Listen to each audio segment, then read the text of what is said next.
다른 상담자가 이 사람 문제가 뭡니까? 이 사람이 원하는 것이 뭡니까? 이래 물어보면 더 만나봐야 합니다. 그럼 참 많이 있습니다. 그러니까 그 사람이 자기 자신에 더 몰입을 해서 내가 정말 좋은 상담을 해야 된다. 그리고 내가 그야말로 정확하게 이 상담을 이끌어 가야 된다. 뭐 그런 것을 비롯해서 내가 정말로 저 내담자한테 멍청하게 보이면 어떡하나, 뭐 이러한 불안이라든지, 아니면 아까 말씀드린 뭐 집에 두고 온 불안이라든지, 그런 것 때문에 실제로 내담자가 하는 말을 잘 듣지 못하는 경우가 대단히 허다합니다. 그래서 여러분들은 다 그런 것을 알아차릴 수 있는 그런 능력을 가지고 있습니다. 그러나 그것에 대한 방해 요인들이 현재 여러분들에게 눈을 가리게 하고 있기 때문에 정말로 그 다른 사람에게 예를 들어서 자신감을 성장시키려고 한다면 여러분들이 자기 자신을 만족스럽게 덜 경쟁적으로 덜 인정을 받으려는 그러한 태도를 기르도록 연습을 해야 됩니다. 어떻게 하든지는 여러분이 이제 달려 있는데 뭐 여러 가지 방법이 있겠지. 그런 방법까지 이제 우리가 이야기할 시간은 없습니다. 그죠? 그러나 그게 대단히 중요합니다. 그리고 이제 내담자들이 이렇게 처음에 올 때에 상담자에게 되게 보면 어떤 염려를 가지고 오게 됩니다. 이제 며칠 전에 저한테 온 어떤 그 사람은 상담자입니다. 자기가 상담을 하러 왔는데 내담자가 되어 보니까 이렇게 긴장이 되고 또 떨리는 줄 몰랐다고 합니다. 그래서 교과서에는 그런 이야기가 옛날에 있었는데 실감을 이제 하게 됐네요. 그렇게 얘기했습니다만은 정말 우리가 어떤 문제를 가지고 다른 사람에게 의논할 때에 평소에 우리가 가지고 있는 어떤 자존심의 기준에 어긋나게 됩니다. 아휴, 내가 이런 말을 하면 정말 내 스스로도 병신 같지. 또 남이 볼 때도 나를 어떻게 보겠나. 저 사람이 상담자라지만 지도 인간인데. 그런 우려가 있죠. 그 다음에 또 내가 가지고 있는 이 문제는 너무나도 고유한 문제인데 저 사람이 내 삶을 살아보지도 않았는데 어떻게 아느냐. 그죠? 그러니까 어떤 신뢰감을 느끼기가 또 어렵습니다. 그죠? 그리고 또 습관적으로 어떤 사람이 어떤 내담자는 다른 사람을 처음 만나면 긴장하고 떠는 그런 모습들도 있습니다. 또 그것뿐입니까? 오라고 하니까 왔지, 가라고 하니까 왔지. 그래 나는 뭐 별 필요도 없는데 부모님이나 선생님이나 뭐 교도관이나 이런 사람이 가봐라 이렇게 해서 왔다 이거예요. 그러면 자존심도 상하고 화가 막 나 있는 거라. 네, 그러한 상태에서 상담자를 만나게 되니까 이 사람이 처음에 상담자하고 편안한 관계를 맺을 의도가 잘 생기지 않게 되지요. 그러니까 상담자는 처음 만날 때 이 내담자에게 좀 다른 느낌을 줄 필요가 있는 거지요. 어떤 모습이 다른 느낌을 주느냐. 이게 이제 지금 이거는 뭐 이상적인 말씀입니다만은 여러분이 그 사람을 만나는 그 장소가 주로 상담실입니다. 그죠? 상담실이 좀 깨끗하게 정리가 되어 있어야 합니다. 너무 깨끗하면 뭐 어떤지는 모르지만 가능하면 깨끗하게 정리가 되어 있어야 되고 뭔가 이렇게 하다가 하다가 접고 아이고 좋으세요 이렇게 얘기하거나 좀 기다리세요 그렇게 얘기하는 것은 그 사람의 그런 마음을 더 크게 만들어 주는 거라. 그러니까는 기다리고 있어야 됩니다. 이제 어떤 사람이 나를 기다리는 것 같이 보일 때에 기분이 그지요? 막 바빠서 허둥대면서 잠깐만 기다리세요 할 때 하고 영 다를 겁니다. 그지요? 그래서 기다리는 태도를 보이면서 이제 말투도 보면 어서 오세요. 오늘 찾아오시는데 어려움은 없었습니까? 그리고 여기 앉으세요. 그렇게 얘기하는 그 어떤 목소리나 표정이 그 내담자가 볼 때는 뭔가 다른 사람일지 모르겠다 하는 기대를 갖도록 해 주는 것이 그 사람이 자기 자신의 이해를 받을 거라는 그런 기대를 더하게 만들어 주지요. 그죠? 하여튼 제가 말씀드린 것까지, 지금까지 말씀드린 것은 요점에서 가장 중요한 단어는 이해입니다, 이해. 그죠? 이해가, 저 사람에게서, 이해를 내가 받았구나, 받고 있구나 하는 느낌을 주는 그런 내 행동과 태도가 제공되어야 한다 하는 겁니다. 이제 그게 다른 일반적인 관계에서 자기가 힘들어하는 부모와의 관계라든지 친구와의 관계라든지 또는 사회 일반인들과의 관계에서는 그런 경험을 하기가 어렵습니다. 그러니까 정말로 자기가 힘드는 어떤 면이 있을 때 그게 참 정당해도 그 정당한 것을 나누거나 이해를 받는 그런 기회가 없어서 자꾸 그 사람은 그것을 억누르고 있어야 되고, 그러다 보면 화가 나고, 또 그러다 보면 자신감이 없어지고, 그러다 보면 우울해지게 되고, 그러다 보면은 또 어떤 일에 대한 동기가 없어지게 되고, 그런 거지요. 그래서 저는 이 이해라는 것과 또 환영하는 그런 태도라든지 그런 것들이 그 사람이 자발적으로 변화하려는 마음을 갖게 하는데 대단히 중요한 조건이다. 필수적인 조건이다. 그렇게 생각을 합니다. 그것은 이미 로저스도 그래 얘기하고 우리가 아는 교과서에 나오는 훌륭한 사람들이 모두 다 같이 이야기하는 점이 그 점입니다. 그리고 우리가 개인적으로 경험을 통해서도 우리 자신을 편안하게 나눌 수 있는, 그래서 그 나눔으로부터 도움을 받을 수 있는 그러한 관계는 바로 내가 이해받고 또 환영을 받는 그런 관계다 하는 겁니다. 그 다음에 이제 또 한 가지 이제 상담이라고 하면, 다른 사람, 흔히 많은 사람들이 상담은 상담자가 뭔가를 가르치는 일이라고 생각을 하는 경우가 있습니다.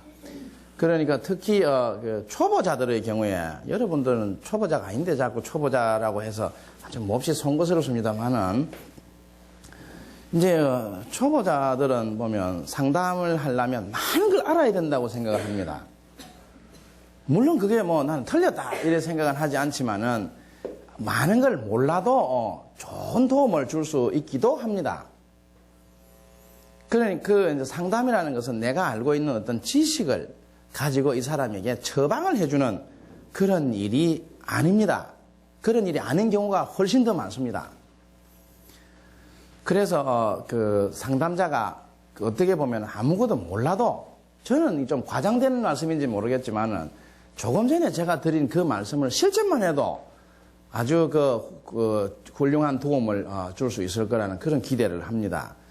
근데 이제 우리가 무엇을 가르칠 때에 또는 지적을 할 때에, 그때에 사실 우리는 대부분의 경우에 오히려 더 좌절감을 느끼게 됩니다.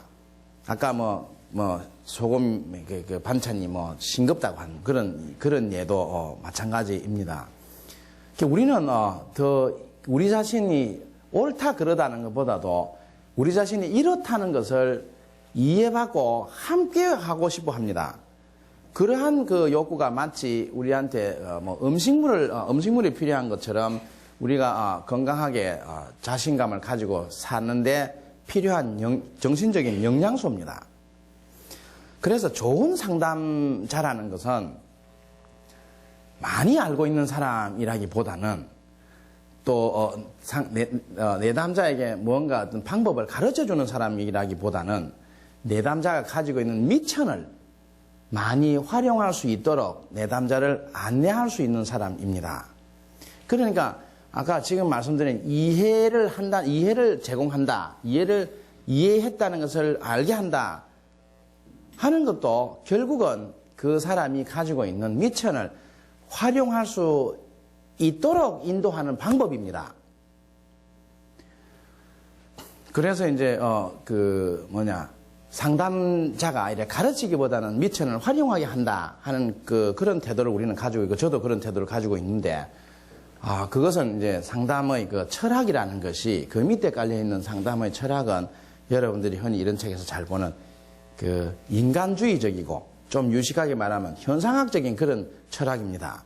그러니까 지금 내담자가 경험하고 있는 삶에 대해서 이유가 있다고 인정을 하는 것이고 또 가치가 있다고 인정하는 것이고 동시에 그 내담자가 자기 자신의 삶을 꾸려나갈 수 있는 능력이 있다는 것을 인정하는 태도를 상담자들이 가지고 있습니다. 그게 이제 그거를 맨 먼저 공표한 사람이 로저스입니다. 그래서 로저스가 굉장히 훌륭한 사람이고 또 뭐냐면 그 당시까지만 하더라도 주로 정신과 의사나 심리학을 하는 사람들이 하던 그 상담을 그야말로 그것과 분리된 독자적인 상담으로 뭐라 그러는 자리를 잡도록 만들어준 사람이 로저스입니다.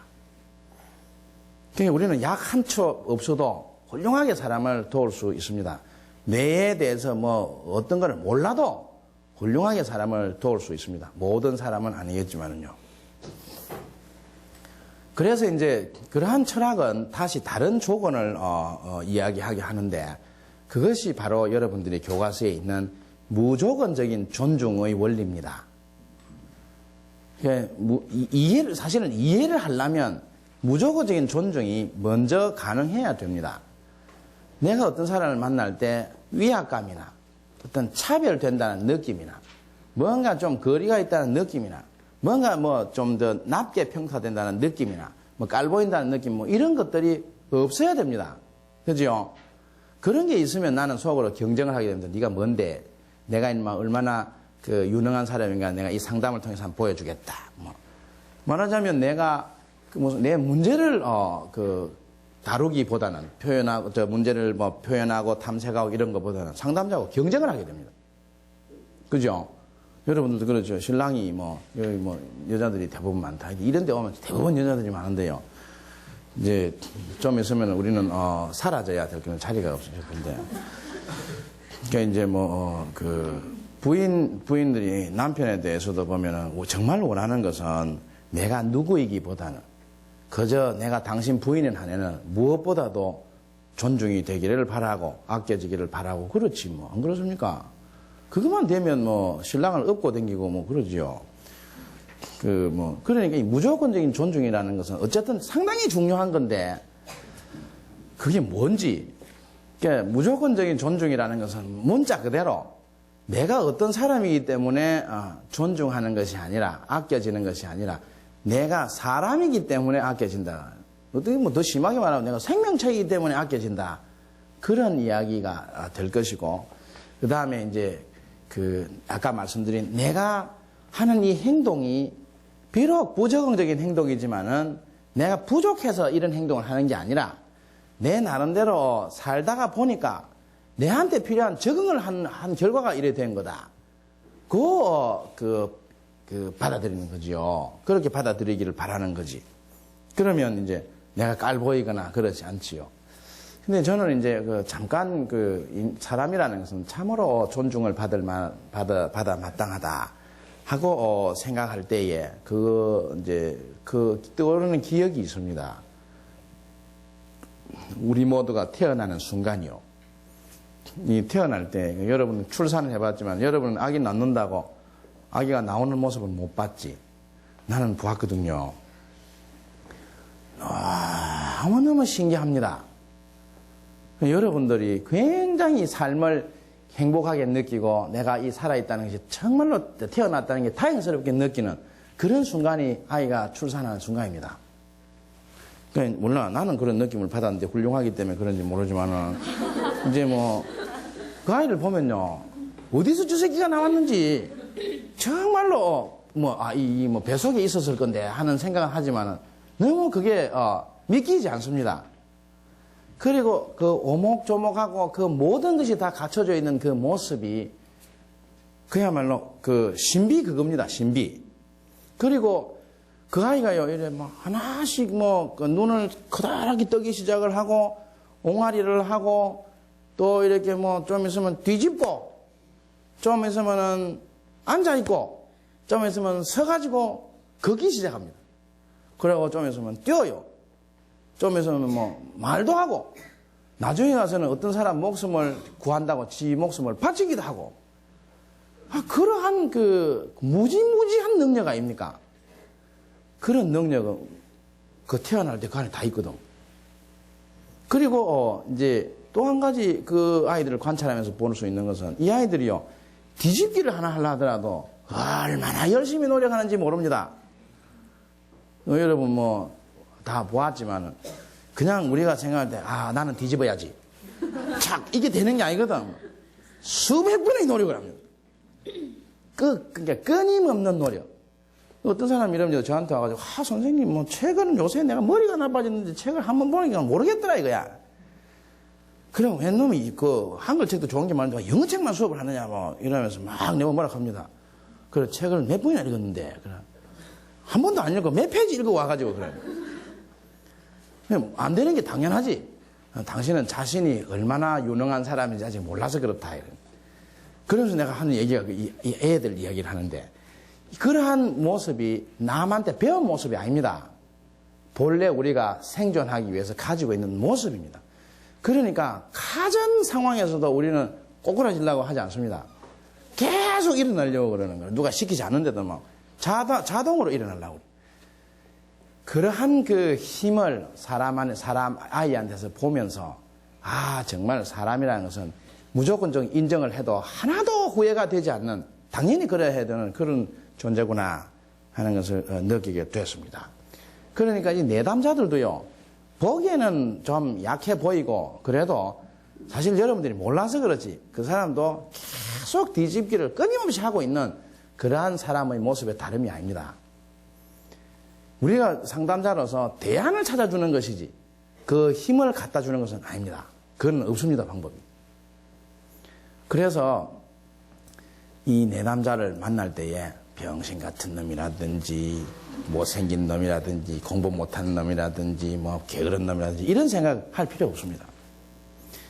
이 사람이 어떻게 살고 있나, 그리고 이 행동이 이 사람에게 어떻게 이 사람을 지탱해주고 있나, 그런 것을 우리는 관심 있게 관찰하고 알아내려고 합니다. 이제 그런데 또 한편 그런 마음을 가지고 있으면 이 내담자의 말이 잘 들립니다. 더러운 놈, 병신 같은 놈 이런 생각을 할 때는 말 잘 안 들리죠. 이 사람이 마음이 안 들립니다. 그러나 이 사람이 정말 자기 나름대로 그런 뒤집기를 하고 있다고 하는 마음으로 이 사람을 보면 이 사람의 말이 정말 잘 들립니다. 내가 니보다 나은데 이런 생각 잘 안 됩니다. 그래서 좀 이제 또 이제 이 상황, 이런 순간에 제가 과장되게 드리는 말씀이 있는데, 내담자들을 보면 우리 저 자신보다도 못한 내담자는 한 사람도 없다 이겁니다. 이제 그걸 이제 일반화시키면 여기 앉아 계시는 여러분들이 서로 간에 내보다 못한 사람이 여기 아무도 없다는 것을 발견할 수 있어야 됩니다. 그러니까 이제 그러니까 내담자도 우리가 연약하게 보거나 뭘 가르쳐 주거나 그럴 필요가 없는 사람들입니다. 그래서 그런 존중하는 마음을 가지고 그것을 내담자를 만나는 시간에 그걸 실천을 합니다. 말을 통해서, 표정을 통해서, 자세를 통해서요. 그리고 이제 이 자세를 통해서 우리가 또 내담자에게 이제 존중도 전한다 그러고 또 관심도 전한다 그러고 뭐 그런 또 집중도 전하는데, 실제로 자세에 따라서 우리가 상대방에게 느끼는 마음도 많이 달라지게 됩니다. 근데 여러분들은 보니까 한 번도 빠짐없이 지금 저하고 이렇게 저하고 같이 딱 같은 그 세계에 함께 하고 있는데요. 이제 그래도 이 중에서 보면은 저분은 보면 이 팔짱을 딱 끼고 있거든. 지금 팔짱 끼지 말라는 소리는 아닙니다만은 팔짱을 딱 끼고 있으면 어떻게 들리는 저한테, 네 새끼야 어떤 이야기 하는가 보자, 네가 뭔데, 이런 느낌을 받게 해준다 이거지. 그리고 다리를 탁 꼬고 있는 모습을 봐도 느긋하게 보이기도 하지만은 나를 관찰하는 모습으로 보이게 되는 거라. 관찰한다는 게 함께 있으면서 관찰하는 것이 아니라 우리가 참여 관찰이라는 건 좀 이렇게 떨어져 있어서 관찰하는 그런 모습으로 보인다 이거죠. 다른 목적으로 해서는 그게 좋습니다. 필요할 겁니다. 그러나 상담자하고의 관계에서, 내담자와의 관계에서는 떨어져 있는 모습을 보이는 것은 내담자를 하여금 두려움을 느끼게 하고 상담에 대한 동기를 떨어뜨리게 됩니다. 그래서 물론 우리가 주의 집중 행동을 이야기할 때 그런 이야기를 합니다만 일반적으로 상담에 있어서는 내담자에게 떨어져 있다는 모습이나 평가하는 모습, 이런 모습을 또는 경쟁적인 모습을 보이는 그러한 자세를 취하면 안 된다는 거지요. 그러니까 여러분들이 가장 편안한 모습이지만은 평소에 여러분들이 다른 사람을 대하는 태도가 여러분들의 자세에 나타나 있습니다. 그러니까 이제 우리 몸은 여러분들이 이제 또 어떤 분들은 보면 심리 검사라는 데에 관심을 가지고 검사를 공부를 하게 되는 분들도 계시고 지금도 공부하고 계시는 분이 또 여기에 또 계시겠지만은 이제 투사법이라는 게 있습니다. 그죠? 로샥 검사라고 이래 잉크 무늬를 쭉 양면이 똑같은 잉크 무늬 있지요. 그거를 보고 이게 뭐로 보이나? 이렇게 물어보는 그런 검사가 있습니다. 이제 그러한 검사를 통해서 우리는 그 사람의 내면에 있는 사고나 또는 감정이나 또는 행동 양식을 알아내려고 합니다. 그 사람이 모르는 사이에. 그럴 때 우리는 내면에 있는 것이 바깥으로 드러나는 것을 투사라고 합니다. 우리의 모습도 우리의 신체에 나타나 있습니다. 그러니까 이제 우리 몸이 좋은 투사 도구지요. 그래서 상담자들은 내담자들을 잘 관찰을 합니다. 그 안에서 지금 안에서 뭐가 있노? 그래가지고 관찰을 통해서 이해한 것과 말을 통해서 이해한 것이 합쳐져 가지고 이 내담자에 대한 이해를 이루게 되는 거지요. 그래서 이제 무조건적인 존중을 하는 태도나 집중을 하는 태도가 비언어적으로도 일치가 되어야 한다는 말씀입니다. 그래서 이제 대개 이제 사람들을 하고 만나면 눈을 보고 이야기를 하게 됩니다. 그죠? 눈을 보면서 그 사람을 관찰을 합니다. 이제 눈을 보고 이야기하면 저 사람이 나한테 지금 관심이 있고 빠져 있구나 그런 느낌을 받지요. 그래 이제 그 다음에 또 뭐가 있나 하면 이제 자세를 이렇게 좀 편안하고 펼쳐진 자세를 보인다는 것과 또 그 다음에 이 사람의 이야기에 몰입해 있구나 하는 것을 나타내는 또 하나의 우리 제스처가 뭐냐면 거리입니다. 거리. 이게 이제 이야기를 아주 심각한 이야기를 할 때는 이걸 땡겨서 앉게 됩니다. 우리가요. 의자를 땡겨서 이 사람하고 더 이 사람한테 기울여서 이 사람 이야기에 집중을 하게. 이제 긴장의 순간이 좀 끝나고 좀 루스한 얘기를 하게 되면 다시 이제 여기를 갑니다. 의자를 뒤로 당깁니다. 이제 거리도 보면은 우리가 이 사람에게 집중하고 존중하고 인정하는 그러한 메시지를 전달을 하게 되는 거죠. 이제 그러한 여러 가지 조건을 갖추고 이 사람의 이야기를 듣게 됩니다. 이제 아까 이제 처음에 얘기했는데 일반적인 대화하고 상담의 대화하고 어떻게 다르냐? 또 다른 점 한 점이 상담의 대화에서는 듣는 일이 많다는 것과 일반적인 대화는 하는 일이 많다 하는 점에서도 좀 차이가 있습니다. 근데 상담의 방법에 따라서 지시적인 상담이니 옛날 이야기로요. 그런 경우에는 상담자가 말을 많이 하게 되는 경우가 있는데 일반적으로 보아서 상담 과정을 보면 내담자의 말이 훨씬 더 많고 상담자의 말은 좀 짧습니다. 그리고 이러면 내담자의 말은 복잡합니다. 어렵고. 그러나 상담자의 말은 단순하고 좀 명료합니다. 그러니까 상담자 반응을 딱 보면 이게 우리가 슈퍼비전이라고 상담하는데 지도를 합니다. 그걸 딱 보면 상담자가 말을 얼마나 쉽게 내가 읽으면 다 알아듣는 뜻으로 했느냐에 따라서 이 사람이 내담자를 얼마나 이해하고 있구나를 짐작할 수도 있습니다. 그러니까 이야기를 많이 듣는 일이 우리 상담에서는 주로 많이 일어나게 되는 일인데 이제 들을 때에 듣는 것의 목적은 이해를 하는 것이고, 그죠? 그리고 이해했다는 것은 전달하는 것이고, 그리고 또 그 사람에게 더 다른 이해를 촉구하는 일입니다. 이제 그래서 그거를 쭉 들을 때에 가장 좋은 것은 아까 말씀드린 집중이 제일 좋다. 그런데 이제 집중만 하고 가만히 있으면 어떻게 되느냐? 이제 마치 돌부처나 벽처럼요. 그게 좋을 때가 있습니다. 언제냐? 그 내담자들이요, 지 말만 하고 싶을 때가 있습니다. 그런 사람이 있습니다. 우리 이야기하면 말 안 듣습니다. 지 말이 뭐냐? 저한테 쌓인 이야기, 막 억울한 이야기, 화난 이야기, 이게 너무 많아가지고, 이걸 퍼내는데도, 내는데 급급한 사람들이요.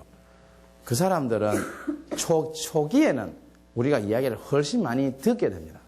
중간에 자르면 그 사람들은 자른 게 귀찮고 연이어서 우리말에 관계없이 지 하고 싶은 말을 또 계속합니다. 이제 그렇지만은 이제 일반적으로는 이제 우리가 들으면서 가만히 듣는 것이 아니라 이제 그 모르는 부분에 대해서 질문도 하고 또 듣고 있다는 표시도 해가면서 듣습니다. 이제 어떤 사람은 내가 듣고 있는 표시를 하든 말든 앞에 말하는 사람들은요, 자주나 지만 이야기만 할 수 있으면 됩니다. 어떤 놈이 앞에 앉아 있고. 그런데 이제 다른 사람은 내가 앞에 앉아 있는 것만으로는 충분하지 않고 내가 듣고 있다는 표시를 해줘야 됩니다. 우리가 대충 그렇지. 그지요? 아무 표시가 없고 그러면 저 사람이 듣고 있는지 딴 생각을 하고 있는지 모르겠는 거라. 그래서 이제 여기처럼 고개도 끄덕끄덕하게 이게 자연스럽게 그래 되지요.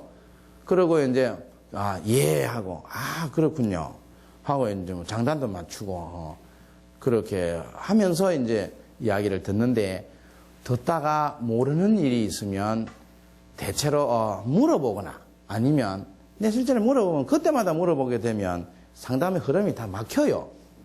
그러니까 표정을 모른다는 표정을 하고 있으면 그 사람이 저 얼간이 상담자가 모르는구나. 그래서 또 자기가 멈추고 또 설명을 해주기도 하는데, 그래도 안 해주면 제가 지금까지 요런 면은 이해를 하겠는데 이 면은 아직 이해가 안 됩니다. 설명을 좀 더 하시지요. 그렇게 촉구를 할 필요가 있는 거지요. 근데 모르는데도 불구하고 아는 체하고 고개만 끄덕거리고 있으면 그거는 그 다음 상담실에는 안 옵니다. 시간에는 안 오거나 그 다음에는 지 말하기 위해서만 오는 내담자만 오게 되는 거예요. 이제 그럼 우리는 말하는 전화 상담하고 비슷한 거지 뭐. 앞에 어떤 사람이 구체적인 특정이 중요한 게 아닌 거지. 그저 지 이야기만 하면 되는. 근데 그런 사람 말고는 안 옵니다. 그래서 이제 상담에서는 모르면 물어봐라. 이런 그게 어떤 격언이 있습니다. 유명한 격언입니다. 그래서 이제 그런데 이제 순간순간 다 물어보지 말고 흐름에 따라서 때로는 좀 보류했다가 다음에 나올 때 더 물어보거나 그런 조절은 필요합니다만은 모르면 내담자를 통해서 그 답을 구해야 되지, 자기가 짐작하거나 자기가 추론해서 이거다 이렇게 얘기하는 것은 대체로 불건강한 일입니다. 그리고 이제 이야기를 듣다 보면 이야기가 이해가 되지 않습니까? 그런데 이야기를 들을 때 우리가 가장 관심을 두는 일은 이 사람이 하는 모든 말을 다 기억하는 일이 아닙니다. 뭐냐 이러면 우리가 핵심 메시지라고 하는 게 있습니다. 핵심 메시지를 알아차리려고 하는 겁니다. 어제 신랑이 늦게 왔는데요. 저도 그냥 대문 여는 소리 듣고 자버렸습니다. 그런 이야기 했다 합시다. 그러면 어떤 상담자는 어제 신랑이 늦게 왔는데 대문 여는 소리 듣고 잤단 말이지요.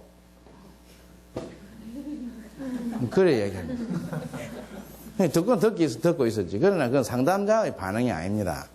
그 이야기 할 때 그 사람이 내한테 전달하고자 하는 메시지가 뭐겠습니까? 화났다는 거예요. 내가 어제 어제 남편이 늦게 왔을 때 화가 났고 그것을 어떻게 할 줄을 몰라서 그냥 잠을 잤다는 말씀이지요. 그렇게 얘기하면 좀 더 전달이 되는 거라. 내가 이해를 했다 하는 것이 좀 더 전달이 잘 되는 거라. 그거를 우리는 공감이라고 합니다. 이제 공감을 얼마나 잘하느냐 하는 것은 지금까지 말씀드린 그러한 조건들이 얼마나 잘 실천이 되느냐에 달려 있습니다.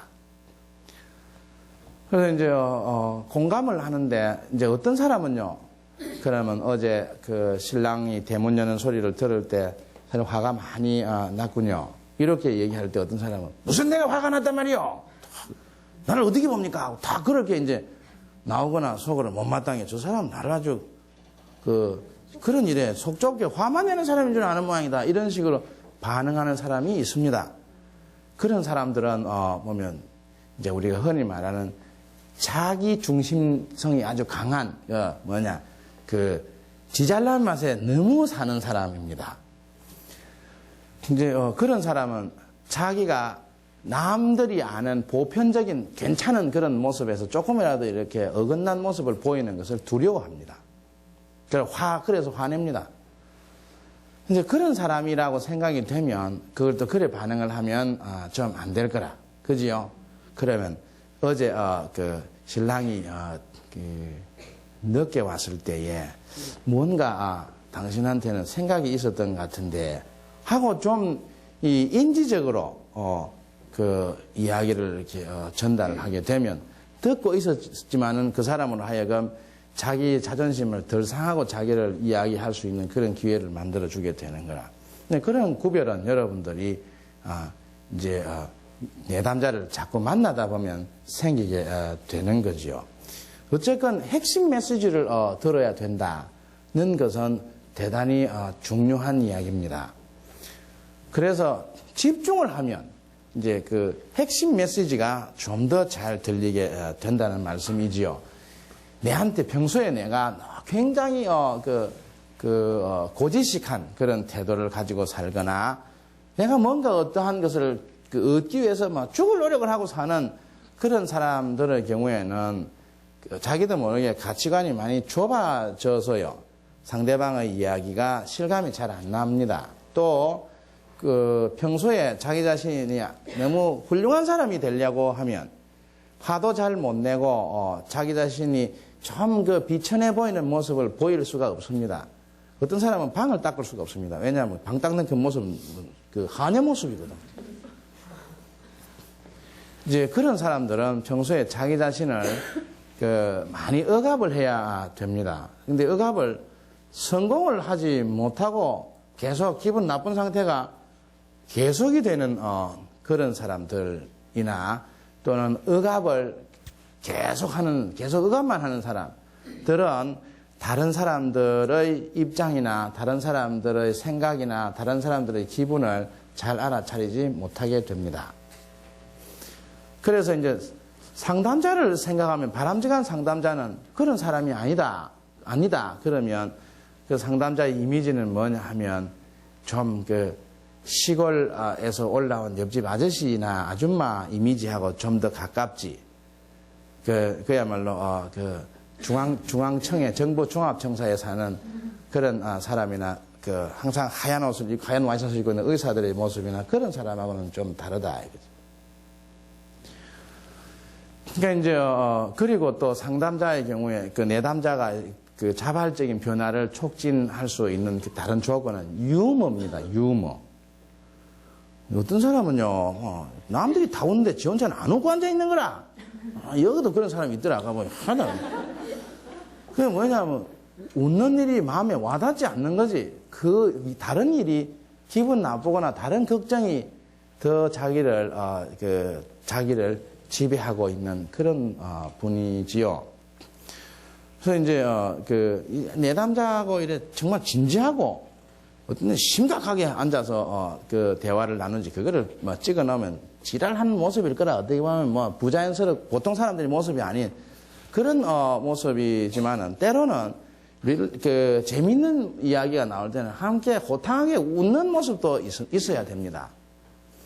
그럴 때에 내담자 상대에게 순간적으로 자유로움을 주면서 릴렉스를 딱 시키는 그런 효과가 있고, 또 상담자가 마치 댄스 하듯이 호흡을 잘 맞추는 그런 효과도 보게 됩니다. 그래서 이제 여러분들이 생각을 해보면 어떤 사람들이 더 유머스러운 사람이, 어떤 사람이 돼야 유머를 즐길 수 있느냐. 이제 뭐 여러분 유머 책을 보든지. 나는 코미디언하고는 또 다르다고 생각을 합니다. 왜냐하면 내가 코미디언들로부터 들은 얘기는, 코미디언들은 집에 가면 안 웃는다 그러더라고요.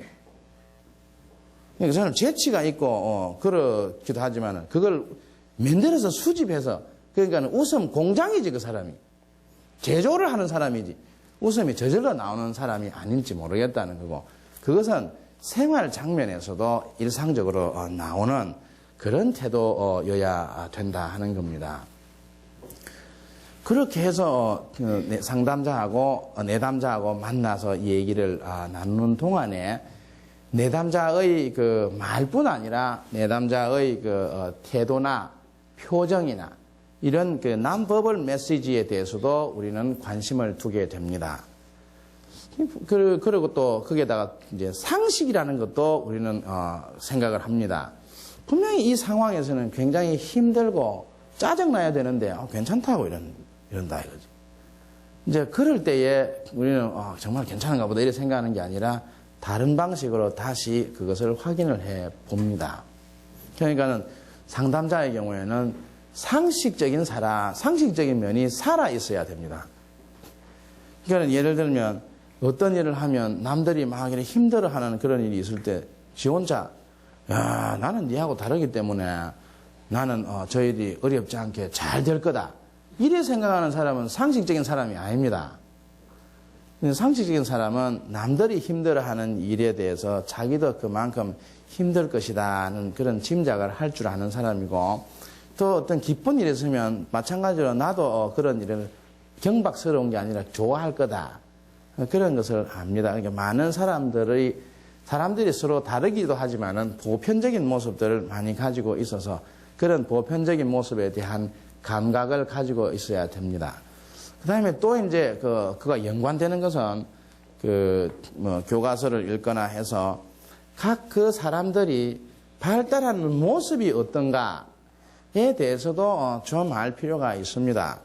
이게 뭐 어린아이가 보이는 특징과 좀 더 큰 아이가 보이는 특징과 좀 더 큰 초등학생이나 뭐 사춘기에 있는 자식들이 보이는 그 특징과 뭐 어른들이 보이는 특징, 이런 면에서 그러한 그 특징들이 여러 측면에서 특징들에 대해서 알 필요가 있는 거지요. 그래야 그 내담자가 하는 말이나 행동이 좀 더 그 자연스러운 건지 아니면 이것이 문제가 되는 건지 그거를 여러분들이 좀 더 구별할 수 있게 되는 거지요. 그렇게 하면 내담자는 자기 자신이 처음에 왔을 때보다는 여기에 훨씬 더 적극적으로 참여하게 될 겁니다. 그러니까 결국은 이제 우리가 상담을 통해서 그 내담자와 상담자가 신뢰를 쌓고, 그죠? 또 내담자로 하여금 자발적으로 자기 자신을 표현하고 탐구하는, 그러고 난 뒤에 자기한테 더 유익한 그런 그 선택을 생각하고 실천할 수 있는 그런 용기가 생기게 하는 그러한 작업을 우리는 해 나갈 수 있게 되는 거지요. 그래서 이제 시계를 보니까 늦게 왔지만 마치는 시간은 같아야 된다고 내가 그랬잖아요. 그래서 전문가들은 그래 합니다. 그래서 이제 그 내담자가 그러한 상황을 통해서 자기 자신을 더 탐색해 나가는데, 물론 우리가 인도를 한다고 그랬잖아요. 이제 적절한 질문이나 표정을 통해서 그 사람의 그 사람이 더 자기 자신을 살펴보거나 표현하도록 격려를 하게 됩니다. 그리고 이제 우리는 상담을 하면서 더 구체적인 그 상태를 더 구체적인 상태로 만들어 나간다 이거지. 예를 들어서 아이고 요새는 막 교회를 가야 되는지 아니면 하나님 말씀이 참 보면 이해가 안 됩니다. 뭐 이런 이야기를 하는 사람이 있다고 할 때에 어떤 말씀이 이해가 안 됩니까? 하나님이 모든 사람을 사랑한다고 했는데 정말 사랑을 하고 계시는지 좀 의심이 될 때가 있습니다. 그러면 그 여호와의 정인 같은 사람이 와서 하는 짓이 그거 아닙니까? 성경책을 몇 페이지 펴가지고 여기를 보세요, 형제님 하고 이래가지고 이제 성경 구절을 가지고 이야기하면서 내가 생각할 때 신앙이란 이렇게 성장하는 거고 그것은 조금씩 겪어야 되는 그런 과정이라는 둥, 이걸 알면 더 낫게 되는 거라는 둥, 뭐 그런 식의 접근을 했다. 그건 상담이 아니다 이거예요. 그러니까 상담은 구체적으로 이 상황을 점점 구체적으로 만드는 거거든. 그러한 하나님의 말씀이 잘 믿어지지 않는다 하는 것은 자기가 언제 어떤 일로 겪게 되는 일이냐, 그것을 우리는 이제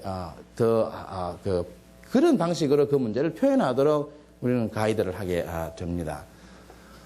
그렇게 해서 이제 내담자가 자기 자신에 대해서 자기 자신이 살아가는 방식이나 문제 행동이 계속 반복이 되는 그러한 그 까닭을 더 많이 이해하고 자기 자신에 대해서 좀 더 유능하게 자기 자신이 미천이 많은 사람으로 느끼게 되었을 때 내담자는 자기가 정말 원하는 것이 무시되는 것이 아니라 그게 천박한 것이거나 병적인 것이 아니고 그것이 존중되면서 동시에 다른 방식으로 해결이 다른 방식으로 해결하려는 태도를 가질 수 있게 되는 거죠. 그래서 그 인정을 받기 위해서 옛날에는 죽으라고 사람을 비판을 했거나, 그죠? 또는 죽으라고 책을 보면서 다른 친구들을 다 멀리해서 왕따가 됐다거나, 그거보다는 인정을 받겠다는 그 마음 자체가 무시되는 것이 아니라 그 인정을 자기가 정말로 다른 여러 가지 다양한 방식으로 추구하는, 그래서 자기가 덜 힘든 그런 방식을 택할 수 있는 그런 상태로 우리는 그 사람을 인도하게 됩니다. 그래서 잘 되면 10억의 가치를 우리는 10억의 가치를 생산하는 것이고, 못 되면 그 사람을 더 지옥 속으로 불어넣는 것이 됩니다. 이제 마지막으로 말씀을 드리면, 내담자가 내한테 와서 자꾸 선생님 고맙습니다 이러고 선생님하고 이야기한 대로 잘 지키고 있습니다. 그러는데도 불구하고 이 사람이 실제적으로 상담 중에서 나오는 그 대화의 내용을 보면 처음이나 지금이나 별로 달라지지 않았는데 그것을 눈치를 채지 못하는 사람들이 있습니다. 그러니까는 상담자가 선생님 감사합니다 하고 자기한테 공손한 모습을 보이는 그게 기분이 좋아가지고 내담자를 좋아하게 돼요. 아끼게 되고.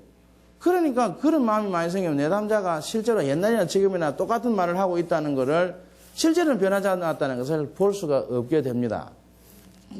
다른 말로 하면 의존성이라든지 다른 사람의 기분을 조종하는 그러한 경향을 점점 강화하는 그런 상담을 하면서도 지 혼자만 모르는 거예요. 그래가지고 다른 슈퍼바이저나 다른 동료 상담자가 그 점을 지적을 해도 시기 네가 몰라서 그렇다 이런 식으로 생각하고 자기 자신을 계속 고집하는 그런 상담들도 개중에 있습니다. 이제 그럴 때는 그 내담자를 지옥으로 몰아가는 일이지 결코 내담자를 도우거나 자신감을 키우는 그런 일이 아니다 하는 점을 여러분들이 잊지 말아야 됩니다. 그래서 전문적인 상담자가 되려면, 제가 말씀드린 것은 개인 상담자를 말씀을 드리는 건데, 그러려면 반드시 그 상담 지도를 받아야 됩니다. 그거를 슈퍼비전이라고 합니다. 그리고 이제 제가 말이 많네요. 자꾸 가려고 그러니까 자꾸 말이 생각이 나는데, 이제 그 상담은 이렇게 말로 하고 심리적인 것만 보살피거나 변화시키는 것이지만 실제로 앉아서 둘이서 얘기만 해가지고 다 되는 건 아닙니다. 많은 경우에 실제적으로 구체적인 도움을 그 사람에게 주어야 되는 경우가 많습니다.